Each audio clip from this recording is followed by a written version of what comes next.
This afternoon, the people who drove the Adair faction out of the Shankill were among thousands of UDA men who attended the funeral of John Gregg, the organisation's South East Antrim Brigadier, shot by C Company in Belfast at the weekend. A number of the Adair defectors were also present.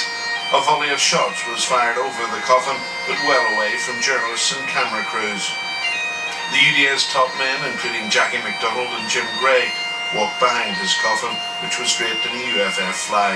A number of prominent members of the UDA's political associates, the UPRG, including Adair's former ally on the Shankill, Frank McCoubry, were also there and carried his coffin at one point. Milltown Cemetery killer Michael Stone made a rare public appearance at the funeral, which was also attended by the leaders of the UVF and the Loyalist Volunteer Force. Security forces kept their distance from the funeral. Police sources estimated that as many as 7,000 people were in the cortege, making it one of the biggest paramilitary funerals here in years. The funeral went ahead despite a number of bomb warnings which purportedly came from Adair's supporters, who said devices had been left at Rathcoole and at Carnmoney Cemetery where Gregg was buried.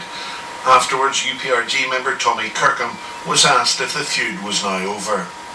What I can say is the part in Northern Ireland is over. The fact that some people have been arrested in Scotland, we'll not know the outcome of that.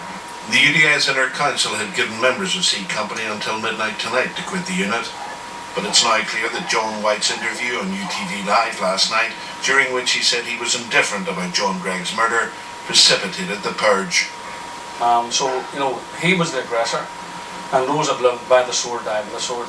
In relation to the comments made yesterday, all I can say is, Damocles was very swift in his retribution.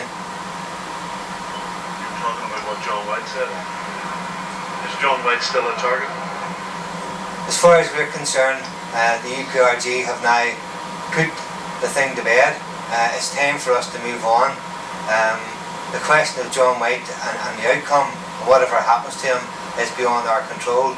The Chief Constable Ewart rejected criticisms that his officers hadn't acted quickly enough last night.